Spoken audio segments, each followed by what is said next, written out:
Hello mga beshi ko! Welcome to Baguio City! Alright, what's up? Kamusta mga kumare ko? This is your kumaring Fiona Bueno and welcome back to my YouTube channel. For today's video nga mga beshi ko, ayan ang outfit ng lola ninyo. So, ayun na nga mga kumare ko. Ayan, for the rampa muna tayo para makabili tayo ng souvenir. As you can see mga beshi, pababa po kami maglakad kasi po, bibili po kami ng souvenir at magpipicture po kami dun sa Lion. Malamig talaga dito guys. Tirik lang talaga yung araw nung time na pumunta kami. Pagkatapos nga namin magpicture mga kumare ko, ayan, nagpahinga na muna ang mga person at kumain po kami ng ice cream. So, ayun na nga mga kumare ko, babalik na po kami sa sasakyan. Ayan, for the rampa na naman si bakla. Pero pabalik naman tayo bakla. Paakyat naman ang lola mo. Anong ganyan-ganyan? Sobrang happy ko talaga dyan mga beshi kasi support ng family ang outfit ng lola ninyo. To be honest, swerte talaga ako sa family ko guys kasi lagi nila sinusuportahan yung kakikayan ko, yung mga kaartehan ko sa mga suot ko, yung mga ganun, 'di ba? Nakakatuwa lang.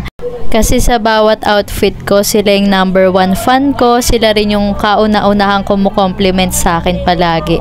Kaya naman, dahil din sa kanila, kaya ako confident sa bawat sinusuot ko at higit sa lahat sa kung ano at kung sino ako. Hoy! Ang daming drama ni Bading! So, ayun na nga mga kumare ko, sa sobrang haba ng Chika Belsi ko, nakalimutan ko na sabihin sa inyo na nandito na po kami sa restaurant at kakain na ang mga friendship ninyo. Ay, bonggayshus, nagutom ang tiger. Ang pinakamaldita sa buong pamilya. Huy!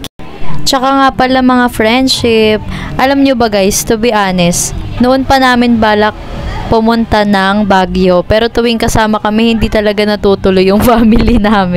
Kaya buti ngayon natuloy na. Thank you Lord. Oh, pak, bonggayshus, sino ka dyan?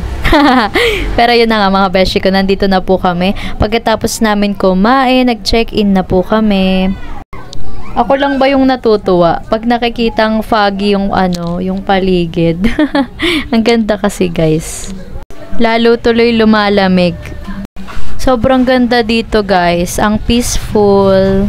Ayan. O diba guys? Sobrang tahimik lang at saka peaceful. Tour ko na rin kayo guys. So, ito po yung itsura ng kwarto. Ayan, dito po kami natulog.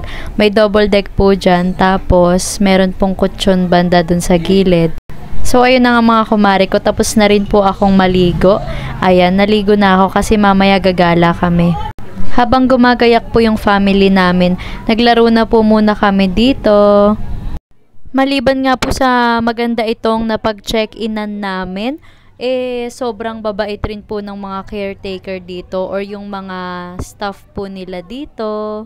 Ayan, 'di ba guys, sobrang ganda ng paligid. Tapos pwede ka pa maglaro niyan. Nakalimutan ko tawag diyan.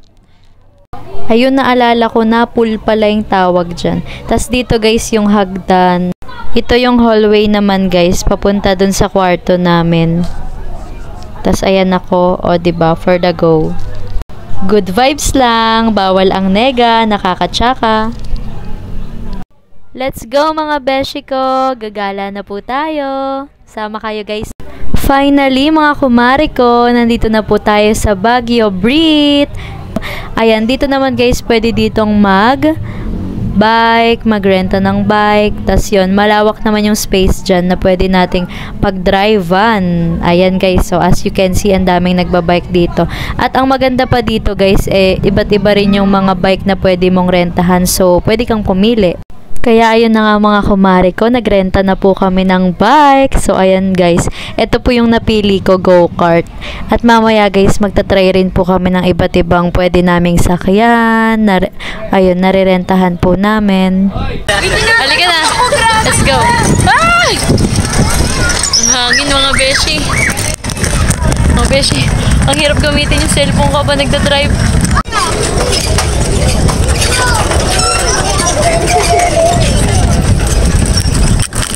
Oops.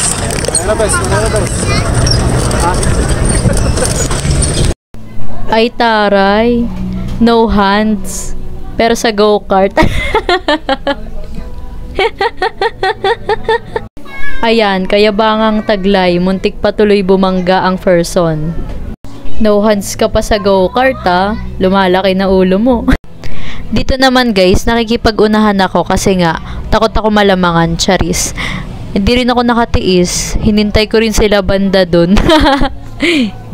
At saka pababa yung daan dito guys, masyado nang mabilis yung andar ko kanina, kaya nagpreno muna ako saglit. Sobrang nakaka-enjoy dito guys, mapapagod ka lang talaga magpedal.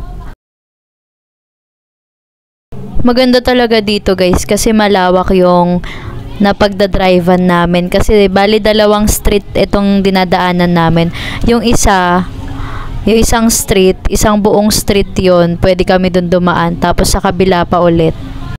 Dito naman guys, nag-racing ulit kami. Pero hindi lang halata kasi pagod na yung pa ako. Ayan tuloy, pinulikat si bakla. Kundi pa talaga pulikatin ang baklang ito, hindi pa talaga titigil ang person. Yun lang mga beshi ko, babalik na po kami dun sa kwarto na pinag-check-inan namin. Thank you for watching, bye bye!